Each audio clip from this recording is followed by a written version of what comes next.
A gente dá boa noite.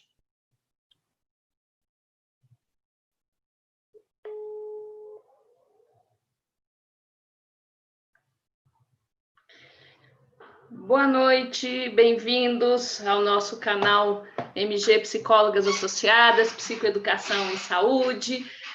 Bem-vindas, hoje nós temos o imenso prazer e alegria de receber a nossa grande mestre Maria Helena Pereira Franco, para a gente conversar um pouquinho sobre essas mudanças relacionais em tempos tão diferentes que estamos vivendo agora.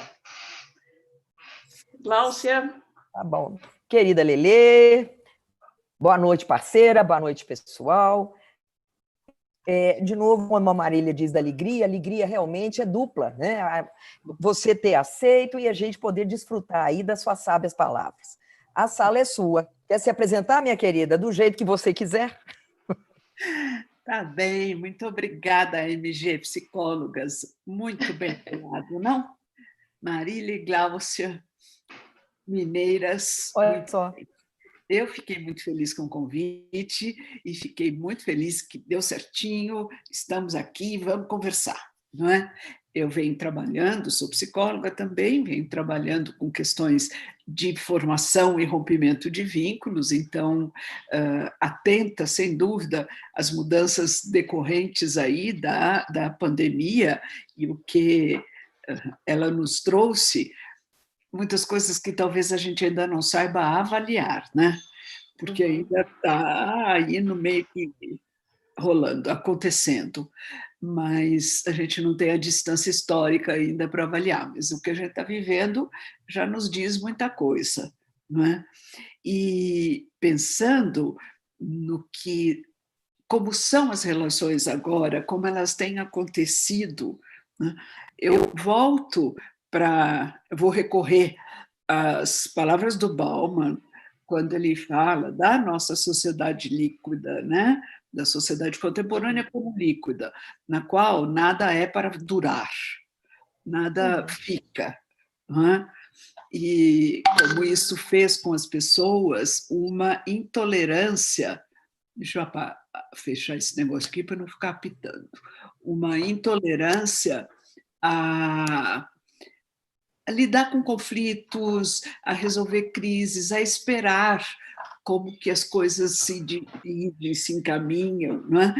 E nessa sociedade líquida, a gente ficou mesmo pouco tolerante e com pouca flexibilidade para lidar com questões das nossas relações significativas, sejam elas com pessoas, com projetos, com identidades, enfim. E aí, vendo agora com a Covid, quando lá em março, tão distante esse mês de março, né? Quando falaram assim, ó, fica em casa, viu? Fica em casa e lava a mão. Fica em casa e lava a mão. E todo mundo fica em casa. Então, quem pôde e teve condição de estar em casa e lavar a mão, e, enfim, tomar as medidas de cuidado, né, viu a sua vida relacional mudar. Nós começamos a atender à distância. Os meus pacientes estão todos à distância. Eu não estou atendendo presencial desde março. E toda aquela questão, né? Como é que vai funcionar? Vai funcionar? Né? Vai ser meio, sei lá, de café com leite aí, não vai funcionar de verdade? O que a gente precisa fazer para ser de verdade? Né? De verdade é também a distância, eu não estou sendo muito correta na escolha da palavra, mas da maneira como a gente estava acostumado a fazer. Né?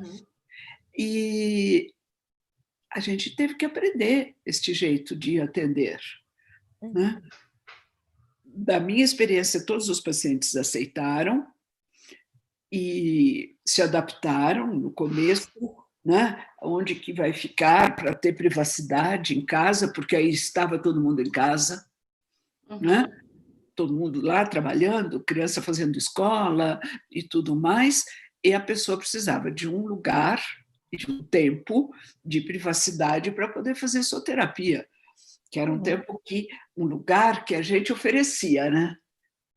Agora, a gente oferece a nossa competência, mas o lugar tem que ser providenciado. E as pessoas recorreram a lugares bastante inusitados, né? No carro, na garagem, e estacionado num lugar esperando acontecer alguma coisa. Enfim, as pessoas se adaptaram. Para alguns foi necessário mudar o horário, enfim, para dar certo. E lá estão as pessoas em casa, agora começando a sair. A gente nunca tem muita certeza se está saindo na hora que pode sair, né? Aí apareceu uma questão importante para a gente ver uma mudança relacional que teve grande impacto, que foi o aumento da incidência de violência doméstica. Não é? Sabe? Porque você está em casa, então você tem o seu lugar, a sua identidade, seu papel e tudo mais. Você sai de casa, tem um espaço transicional de você sair daqui e chegar ali, né? Esse seu lá, o seu lugar de trabalho, ou a universidade, ou a escola, essa transição aqui é muito importante acontecer, que é para a gente sair do que faz aqui, de quem a gente é aqui, para poder passar para ser lá. Isto não acontecendo, eu tenho uma compreensão que foi intensificando uma zona de atrito que se aliviava, vamos dizer, quando as pessoas saíam, se movimentavam, iam para outro lugar para fazer outra coisa, falar com outras pessoas, né? Mesmo que fossem as mesmas pessoas de todo dia. Então, esta zona de atrito aí do que estava acontecendo se ampliou, né? Então, não teve um respiro. É ali mesmo, e é o tempo todo, e a gente vai se incomodando com isso, mas vai acontecendo, não é? Então, ali eu acho é compreensível, embora não seja nada bom, mas é compreensível quando acontece esta reação de violência doméstica, porque as pessoas não sabiam esta convivência, não conheciam esta forma de estar junto o tempo todo. E essa vezes, intensidade de convivência, né? Porque às vezes você não tem nem um outro espaço na casa onde mora para poder sair e arejar um pouquinho, não é? Tá lá, é intenso, é extenso, né? 4 horas, e a coisa acontecendo. E isto é muito preocupante, sim, porque a incidência de violência doméstica acarretou, inclusive, casos de feminicídio, né? As crianças expostas a esse ambiente de violência, que se existisse antes, não era com a mesma intensidade, né? Ficou agravado, sim, por esta convivência forçada. No começo eu ouvia muitas pessoas assim, nossa, a gente nunca ficou tanto tempo juntos. Até quando a gente viajava, mas aí a gente viajava, a gente via outras coisas, né? Ficar muito tempo juntos no mesmo lugar acabou se tornando insuportável, né? Quem pôde adotar um outro estar, um outro jeito de estar, ganhou com isto. Eu explico. Quem pôde aproveitar o tempo que estava em casa, o tempo que dava para fazer, e foi desenvolver algum interesse, foi fazer um curso, foi, entendeu? Sair daquele comum que a repetição fez com que ficasse intolerável. Então, que conseguiu colocar alguma coisa. Eu me lembro no começo que falava assim, acabou a farinha de trigo, porque todo mundo resolveu fazer bolo. Fazer bolo, né? Sabe? tá bom, as pessoas estavam em casa e tinham que fazer alguma coisa que não faziam normalmente, né? Este novo que foi se apresentando, como qualquer coisa nova que a gente não sabe de princípio o que que é. Pode ser até o novo desejado, Uhum. né? Oh, puxa, que legal, hein? Eu estou achando bom que eu não tenho que ficar no trânsito para ir trabalhar. Que bom poder ficar aqui em casa. Ganhei horas, né? Mas eu tenho que aprender esse novo, porque é diferente, né? Funcionar no novo, do jeito que a gente funcionava no antes, tem uma necessidade de adaptação aí que acho que ficou um pouco escondida, disfarçada, por causa das questões da pandemia, como se a gente viver este novo jeito de viver junto fosse menos importante do que a pandemia. Uhum.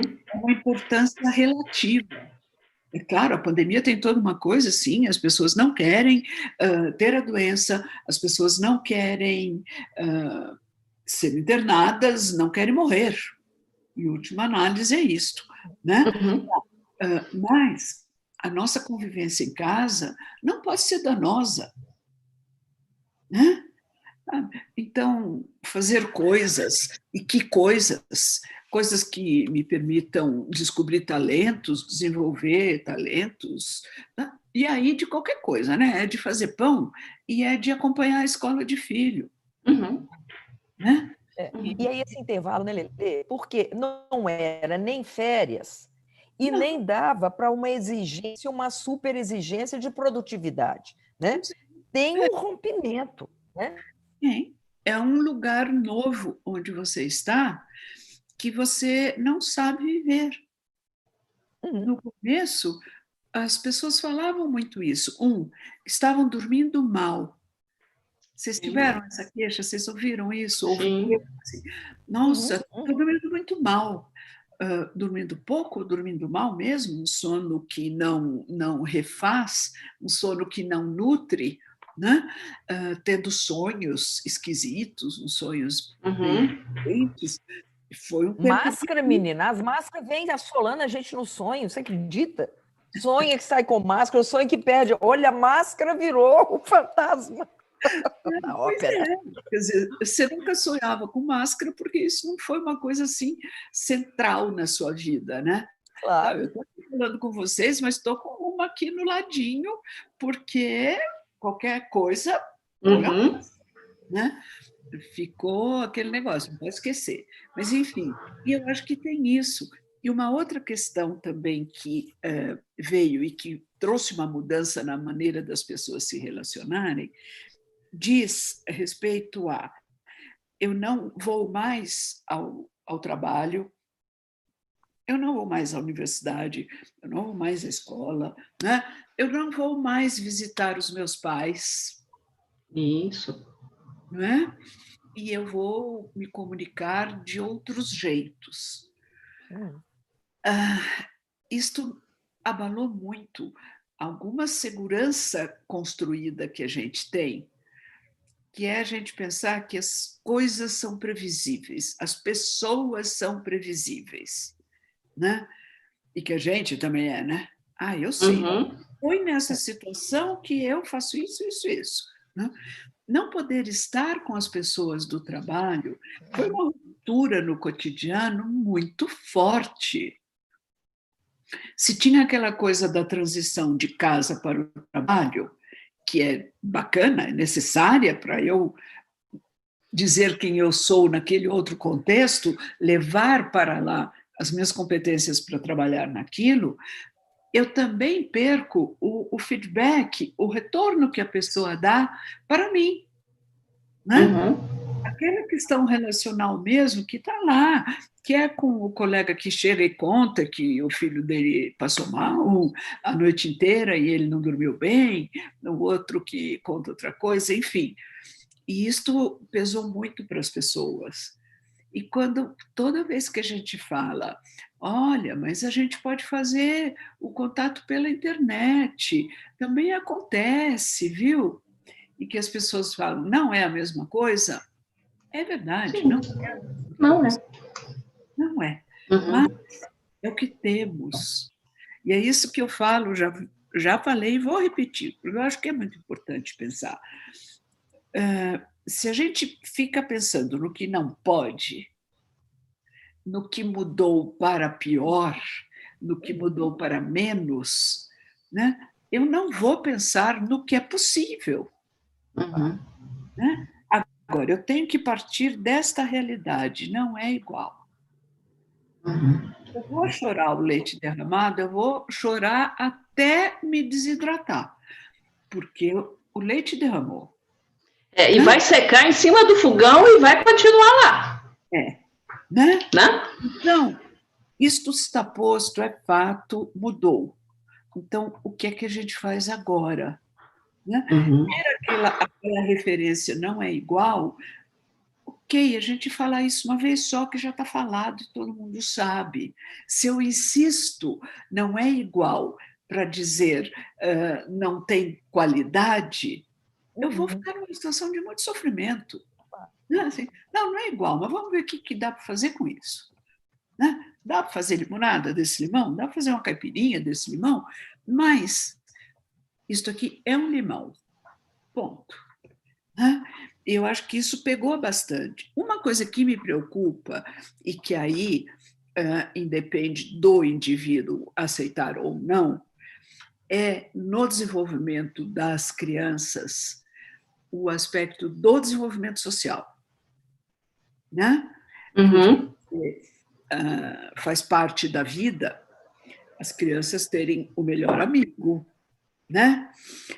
O melhor amigo na escola, aquele outro que se estranharam um pouco no dia anterior, enfim, eu falo que é um exercício de crescimento. A gente vive isso, né? Agora, isso não está acontecendo, então as crianças perderam a oportunidade desse exercício, né? De ficar de mal, ficar de bem, né? De fazer acordos que as crianças podem fazer ou não ceder e até se perceber mais rígido, etc. Isso faz falta no desenvolvimento. Eu estou dizendo isso juntando teoria com o que eu estou vendo. Eu não sei o que vai ser daqui a um ano. Não sei. Não sei se eles terão achado outros jeitos de se relacionarem, né? Mas é fato. As festas, as comemorações e tal, quem pode está fazendo assim como nós estamos reunidos aqui. Faz a festinha, abre uma sala aí de Zoom, do que for, e canta parabéns. Pronto. Uhum. Mas não pode visitar os avós. Eu me lembro de ter ouvido de crianças no começo, quando ficou aquela coisa, o idoso é população de risco e a criança não pode ir lá porque ela pode ser vetor, ela é assintomática, aquela coisa toda. Né? Criança com medo de causar a doença nos avós. Né? Gente, isso é muito para uma criança. Sabe? Se é uma questão epidemiológica, e né? Depois até relativizou um pouco isso, né? Mas, enfim, as crianças ficavam com medo. Quer dizer, o meu amor pode matar. Olha que coisa. O meu amor pode matar. Né? E aquela história, né, em relação aos avós, quem sempre me protege, quem sempre me acarinha, né, me traz aqui o sabor, né, do doce, do suave. Nossa, eu estou ameaçando essa pessoa, né? Esse casal, né? Os avós, esses que tanto me fazem bem, né? Isso. Foi sofrido para as crianças perceberem isso. Sim. Eu vi, não vou lembrar onde, foi em algum filminho que passou no YouTube, crianças desenhando o vírus. Né? Daquilo que foi dito e daquilo que elas entenderam. Né? E a gente vê o vírus, essa bolinha com os negocinhos assim e tal. Não sei porque que ele é verde mesmo, sei lá. Enfim, mas as crianças desenhavam o vírus como assim, um monstro, né? Assim, uma figura aterrorizante. Né? Que construção foi essa que significa por que eu não posso estar com o meu avô? Né? E Então, nessas condições, né, Lelê, que a gente pensa a questão da psicoeducação. Quer dizer, diante dessas mudanças que estão aí dessa forma, eu acho que isso você marca muito bem. Né? Podemos lamentar, porque nada será como antes e não será, né? É o amanhã. Né? Agora, onde é que a gente pode se psicoeducar? Eu acho que esse é o desafio para nós. Né? É. E a gente tem falado muito nesse tom da psicoeducação, porque ele precisa validar a pessoa que vai ouvir, que vai entrar em contato com aquela informação, como ela poderá digerir aquilo e transformar aquilo numa ação. E numa ação, se possível, produtiva. Porque a gente sabe, né? A ansiedade que te tome, etc., você não vai conseguir fazer ação produtiva. Né? Você vai fazer uma ação reativa por causa dessa ansiedade que você não deu uma direção. Então, sim, psicoeducação, mas eu acho que tem uma questão aí importante, Glaucia, que a gente não pode esquecer. Eu gostaria de esquecer, eu gostaria que não houvesse, na verdade, que é esse tal desse vírus prega surpresa nos cientistas quase que diariamente, né? Vai por aqui, opa, não, labirinto. Vira aqui porque bateu ali, né, na parede. Vira, anda mais um pouco, tem uma outra, tem um obstáculo, volte 5 casas, e não sei o quê. Né? Então, eu acho que o que se trabalha com psicoeducação fica sempre no campo do relativo ao que se sabe hoje. Ciência é assim, né? Mas as mudanças, as novas informações que a gente tem pela ciência não acontecem com tanta rapidez, né? Ela não puxa o tapete da gente com a mesma rapidez que o vírus tem puxado, né? Então tem, fica tantos dias em casa se você teve contato com alguém, não sei o quê. Aí tem alguém que fala assim, meu médico falou que eu posso sair, 10 dias está bom. Ué, 10, 14? Vai ser 14. Né? E Não, são 10, são 14? Quantos dias no final? pois é. Né? Então eu fiquei 14 bobiei, né? Porque já podia ter liberado. O meu médico falou que tinha que ficar 14. Né? Então você percebe, compromete relações que você precisa que sejam seguras, que sejam fonte de segurança. Não é? E vai por aí. Né? As crianças falando que sentem falta dos professores. Porque os professores entram e dão a sua aula, e não é uma coisa impessoal, eles fazem um contato o máximo possível ali com a criança, e desde que esteja naquela condição, no horário certo e tal. E, de novo, vamos falar, isto não é democrático, isto não é acessível para grande parte das crianças do nosso país. É privilégio, porque tem um monte de criança que interrompeu. Né? Com o risco de, se não está na escola, está na rua. Aí é uma outra questão que aparece também. Né?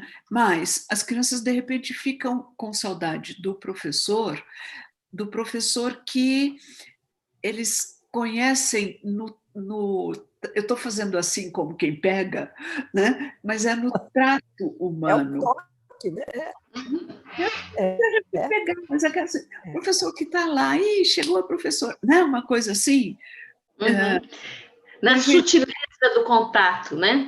A sutileza dos encontros, né? Encontros. Né? Isso também vem muito. Né?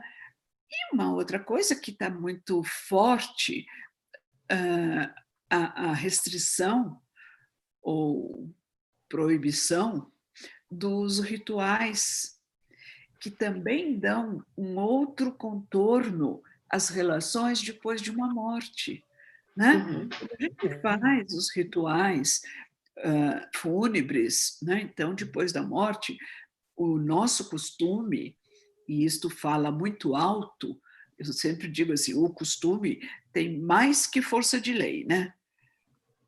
Porque você pode não fazer de acordo com o costume, mas aquilo vai ficar lá com você, porque você não fez do jeito que era, do jeito que você aprendeu, do jeito que sempre foi, né? E os significados disso. Então, na relação com quem morreu, a pessoa se sente em débito. Uhum. Ela diz, ele não merecia isto. E eu não pude fazer o que era do merecimento dele. Estou em débito. Né? Uhum. Não é uma coisa boa para estar presente no seu luto, né? É. Mesmo que você fale, olha, não foi culpa minha, né? Olha, as autoridades sanitárias falaram que não podia, que só podia ficar pouquinho, só podiam 2 pessoas, e rapidinho, e etc. Né? Gente, isto é muito cruel. Uhum. Rapidamente a gente muda alguma coisa que é de base na nossa relação com o outro, que é assim, eu honro a nossa relação. E um jeito magnífico de eu fazer isso é nos rituais fúnebres.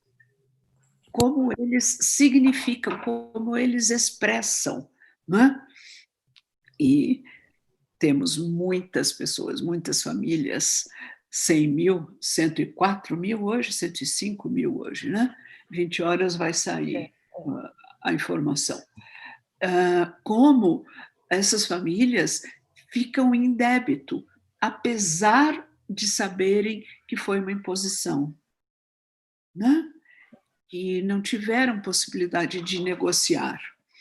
Eu tenho notícia que alguns hospitais têm facilitado as despedidas. E por que eu falo isso? Para falar de mudança nas relações.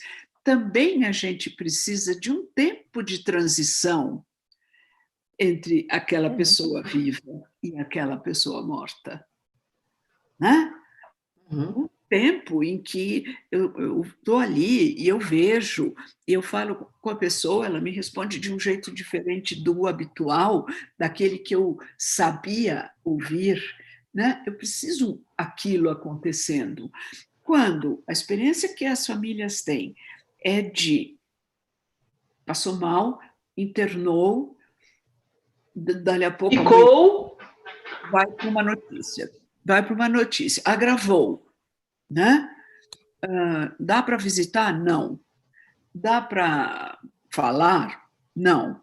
Né? Então, você não tem isso, você tem uma ruptura. Ruptura é muito ruim. Transição é melhor quando a gente consegue fazer transição, né? Porque você também vai se vendo, se percebendo de um outro jeito na relação com aquela pessoa.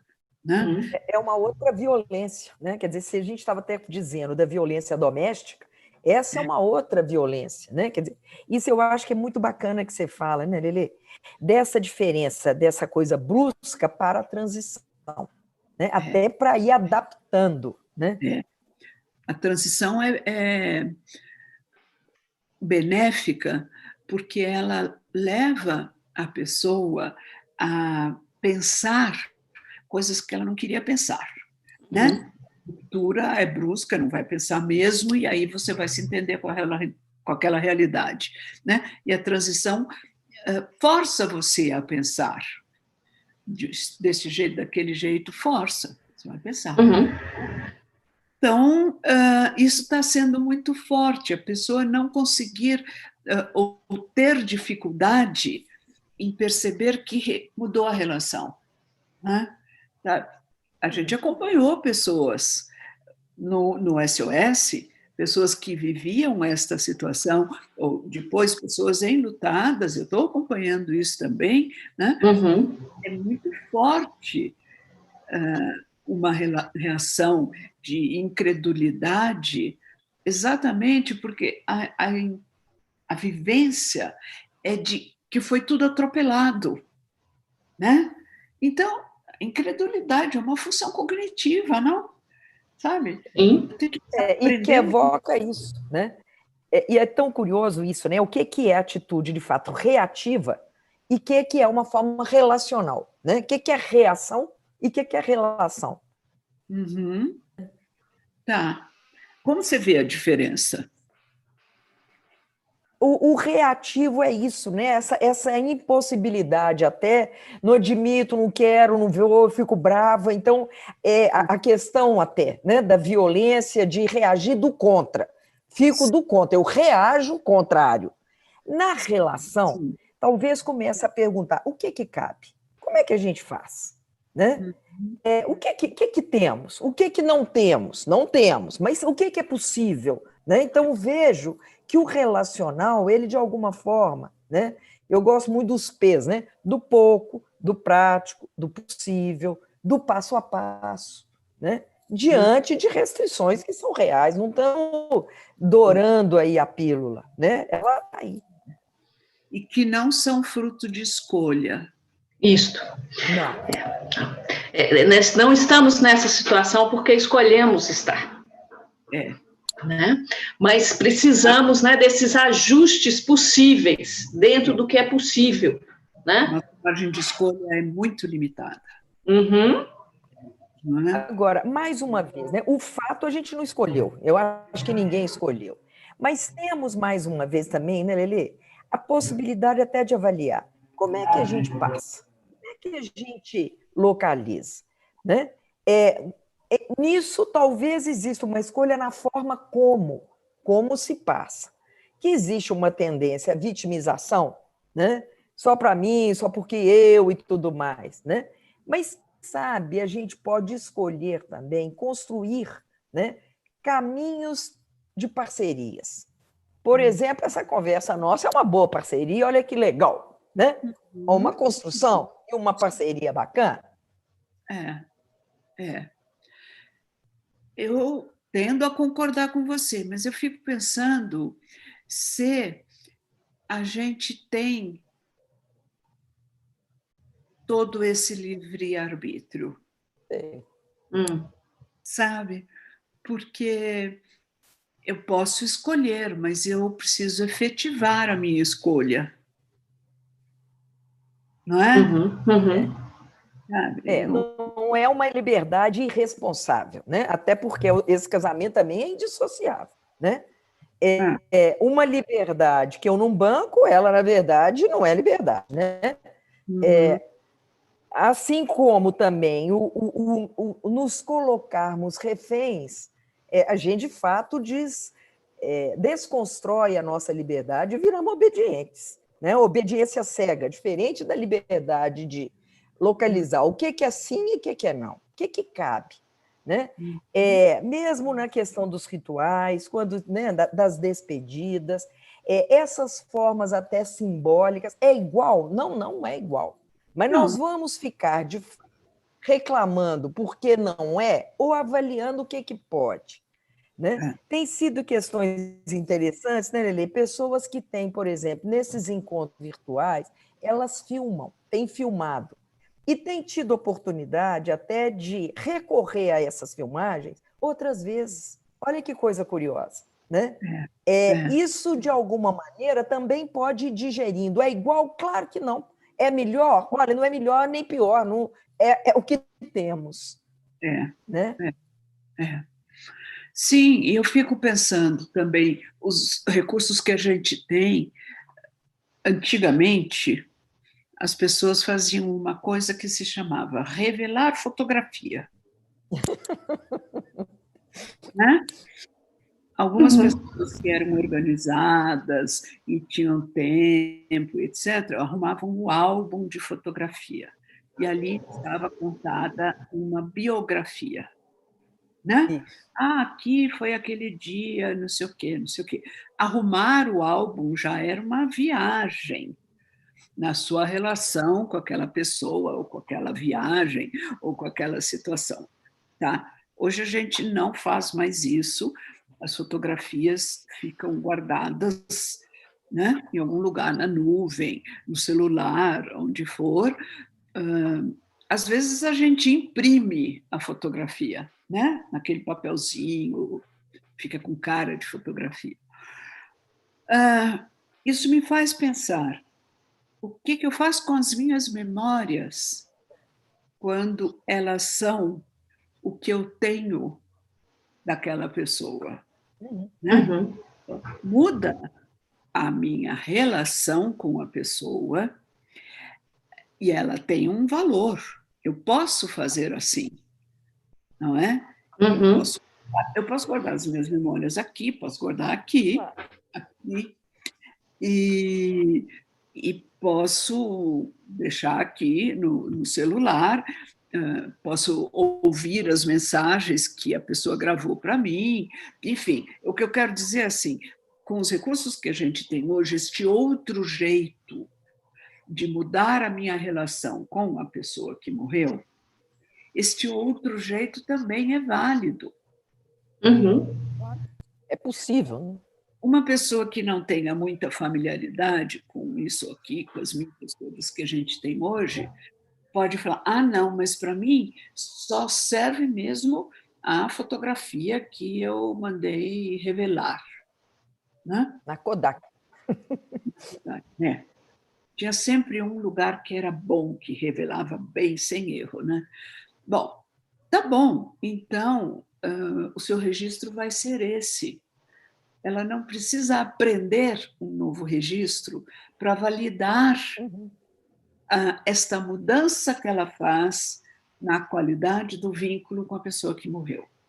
Ela faz daquele jeito que ela consegue. Né? Hoje estava na minha aula de manhã, a gente estava falando dos vínculos contínuos, que também é uma mudança. Uhum. Né? E como são importantes até na compreensão da gente sobre um luto considerado normal, né? Mas eles são saudáveis quando você aceita a realidade que a pessoa morreu. Se você acha que o seu vínculo se mantém porque ele foi viajar e vai voltar, não, né? Você entende que mudou a sua forma de se relacionar, que pode ser de mão única, pode não ter duas mãos, pode ser de mão única, pode ser de você acessar o que ficou registrado daquela pessoa em você, mas não tem a prática da relação ali, viva, na hora. Né? Mas também é importante, não como um recurso, mas até como uma compreensão de vida. Né? Uhum. E quando se começou a falar de contínuos, a primeira reação, assim, mas isso aí é no campo das religiões? Não, ninguém falou em religião, nós estamos falando de psiquismo. Né? Psiquismo é uma coisa, não é outra coisa. Como o psiquismo se organiza diante de alguma coisa que ele tinha e não tem mais. E não ter mais fica vupt, né? Mais uma vez, isso. Não, era Glaucia. Quer falar, Marília? Não, pode seguir.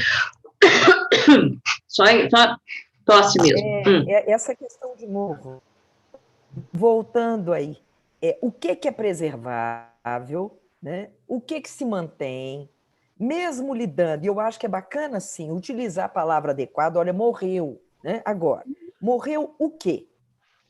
Né? O que morreu? E o que sobrevive à morte biológica? O que é possível? Né? Mesmo nesses tempos nossos, como conservar o que sobrevive? O que é sobrevivível? Né? Eu acho que é legal entender isso. Né? Eu acho que é bacana quando você traz, né, Lelê, a imagem dos retratos, das fotografias, né? do álbum de retrato, da coleção. Agora, né? Retrato, contrato, organização, como é que é isso? Né? O que se celebra dessa história que foi vivida, por menor que seja, né? Porque não importa o tempo que foi. Não é medido pelo tempo. não é? Ou, se for pelo tempo, é pelo tempo interno, não pelo tempo O cronológico. tempo do relógio, né?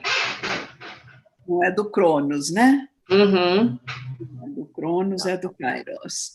Mas uhum. eu acho que tem, sim, um processo muito importante de mudar uma biografia.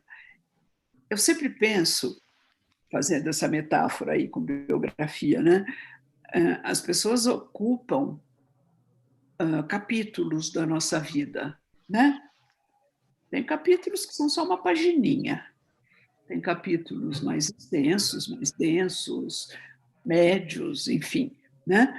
Então, a gente não vai pegar a nossa biografia, chegar lá e arrancar aquele capítulo, né? Porque eu posso até fazer isso, mas o livro vai ficar meio louco, né? Uhum. E não vai ficar legal. Fica evidente que faltou alguma coisa ali, Uhum. né? Não é alguma coisa que foi naturalmente destacada, né?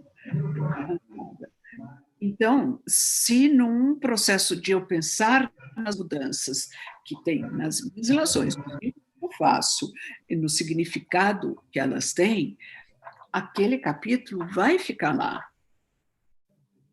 Agora, escreva um novo Ótimo. sobre o que mudou.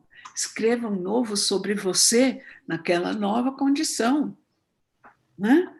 Porque continua sendo sua biografia. Uhum.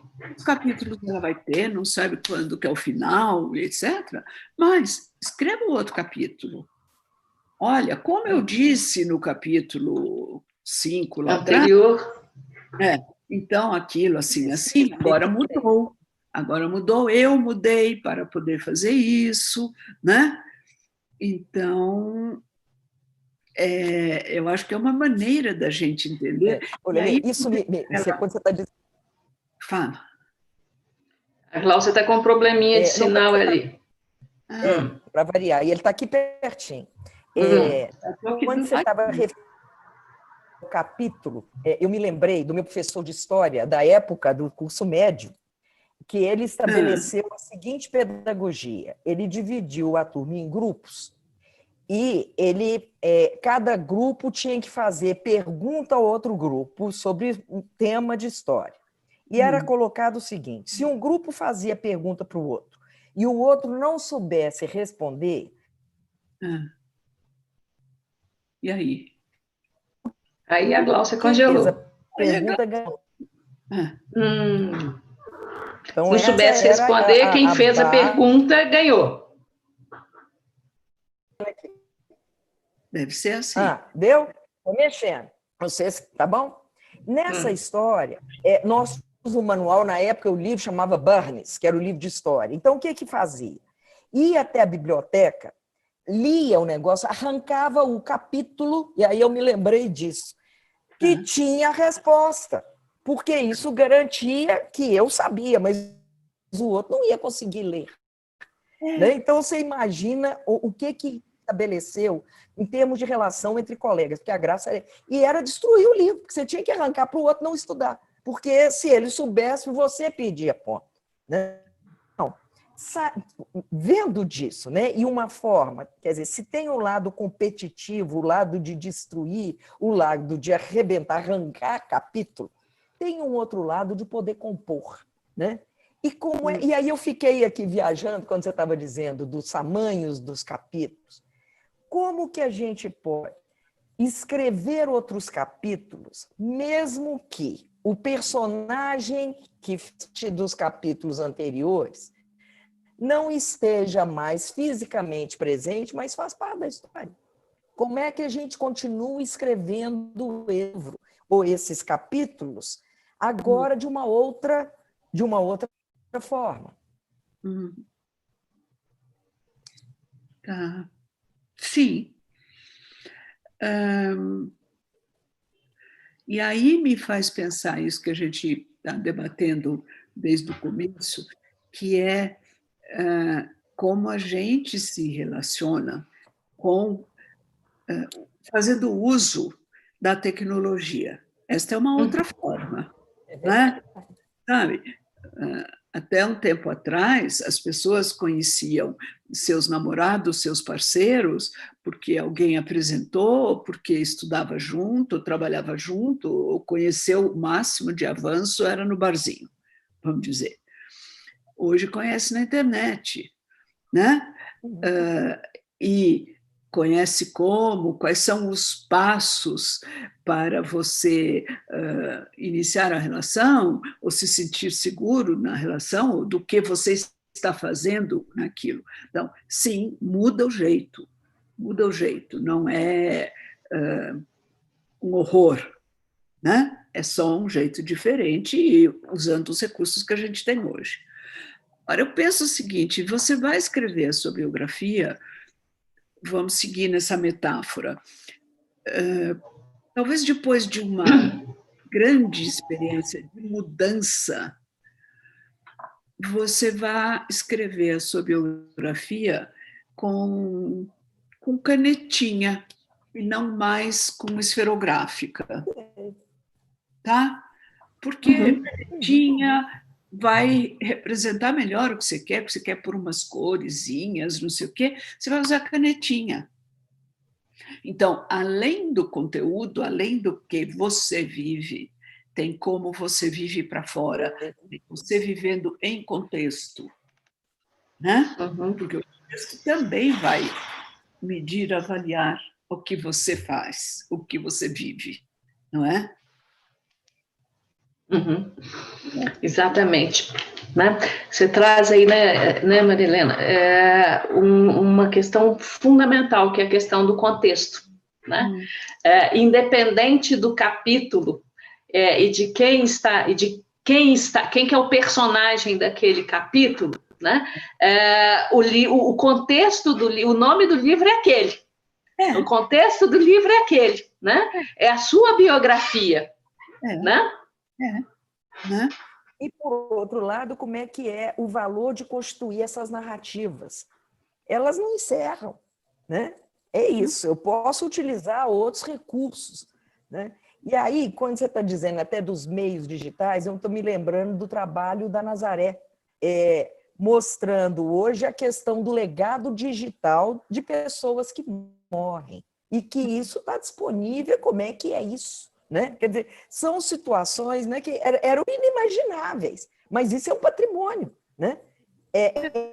Essa etapa, né, esse momento de pandemia, eu fico imaginando isso sendo estudado daqui a 100 anos, quer dizer, com todos os registros, que tantas lives, isso está tudo registrado. Né? De quem é esse patrimônio?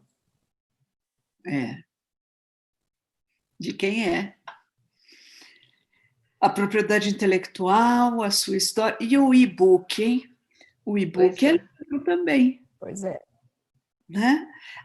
É um registro, tem o mesmo sentido, o conteúdo é o mesmo, né? E o acesso é outro. E ele não deixa de ser um livro. Ele é um livro eletrônico. Né? Exatamente. Né?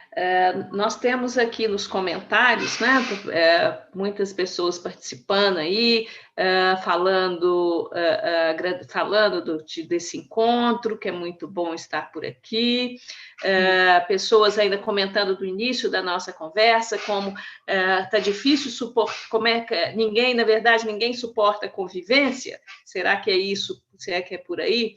Né? Outra falando, a Patrícia Campos Linha, a nossa amiga gatinha, falando de redescobrir novos desejos. Também muitos comentários, né, sobre a questão dos pequenos com os avós e a escola. Né? A Paula falando aqui, né, que o filho fala exatamente isso, que sente falta de ficar perto da professora, de abraçar. A Adriana também falando dessa interação com a equipe escolar, com os coleguinhas, que os filhos vivem falando que estão com saudades de voltar para a escola. Né? Luri falando aqui do filho que escalou as paredes do hospital para poder ver a mãe, né, que estava internada, né? Coisa bonita aquilo, né? Não é? Uhum. Também a Iva falando desse conceito de ruptura e transição no mundo atual. A Adriana também falando da nova biografia a partir deste momento. Pensar e agir, recordando as memórias, as emoções, as histórias. A pessoa continua viva em nós. A sua presença está viva, não se apaga. Né? Eu vi um desenho aí agora mesmo, estava participando de uma outra live, do pessoal da Nova Escola, e uma criança, então, de 7 anos, que desenhou e escreveu a saudade. Agora, a saudade era com L, eu achei a coisa mais bonitinha. A palavra saudade não era com U, não era saudade, tinha tempero. Né? E como que realmente, né, o tamanho do afeto pela professora, que até então, muitas vezes, podia até ser a figura aversiva, e que está fazendo falta. Né?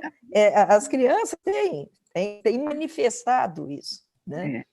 E aí me faz pensar, como é que vai ser voltar à escola e garantir que as medidas sanitárias sejam mantidas, né? Como é que você vai falar? Não, você não pode correr e abraçar a professora. Eu vivi algo essa semana passada que me impactou até hoje. Eu tenho saído muito pouco, mas cheguei aqui na portaria do meu prédio, e aí, na porta, tinha uma pessoa de boné, óculos escuro e máscara, com uma criança, de mão dada com a criança. E ela virou e falou: oi, Gláucia. E eu olhei para aquele ser, não sabia quem era. Claro. É uma amiga de mais de 30 anos. E eu não conseguia identificar, eu não reconheci, de boné, de óculos escuros e máscara. Aí eu escutei a voz, falei: é você, Sandra? Era a Sandrinha. Falei: é você? Com a netinha. Eu olhando, e assim, eu não... É uma pessoa amiga nossa, né, da Marília e minha e tal, e a gente tem muita afetividade. Encontrar, eu acho que a última vez que nós nos vimos foi em fevereiro, naquela situação, sem poder abraçar, ela com a netinha, sem poder manifestar absolutamente nada. Menina, você sabe que isso até hoje me machucou, né? Assim, não reconhecer, não tocar, não abraçar, e é muito complicado, muito difícil, né? E que é isso. Temos até, né? E até temos até essa mudança, né? Dessa relação nossa do dia a dia com os outros, né? Que já é um assunto, inclusive, quem sabe, para um próximo encontro. O nosso tempo, né, voa. Né? Olha o Kairos. Kairos, não quero Cronos, não. Pois é, o tempo Cronos não tem muito como. A ampulheta, desde que virou, né? A areia não tem como parar a areia. Né? Então, eu gostaria que Maria Helena e Gláucia, vamos nos despedir aí, né? As últimas palavras, a Eneida aqui dando parabéns para vocês, parabéns para nós, né?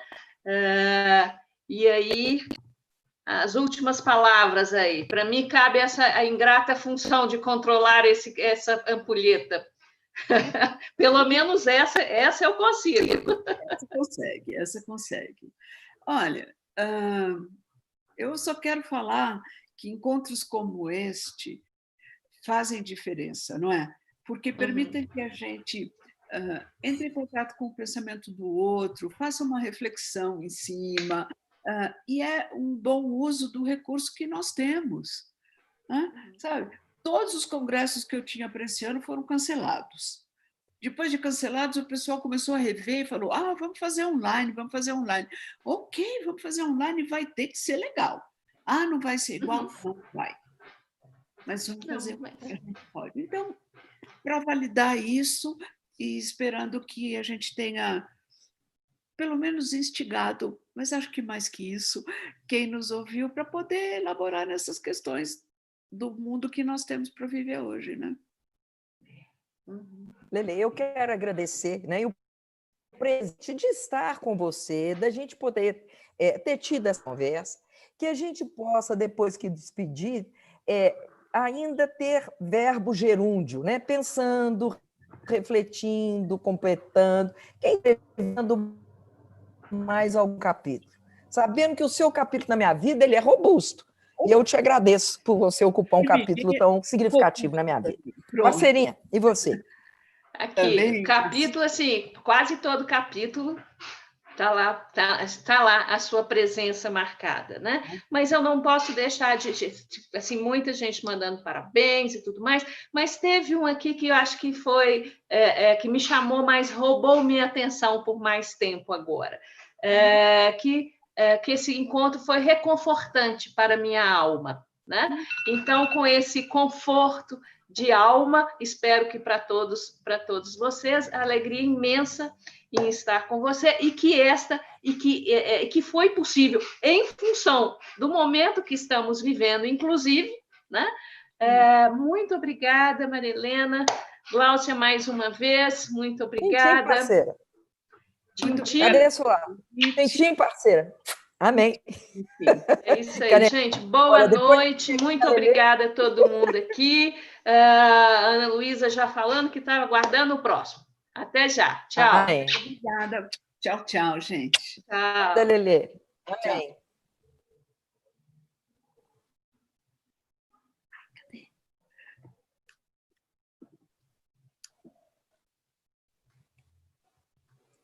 E aí? Falhou demais?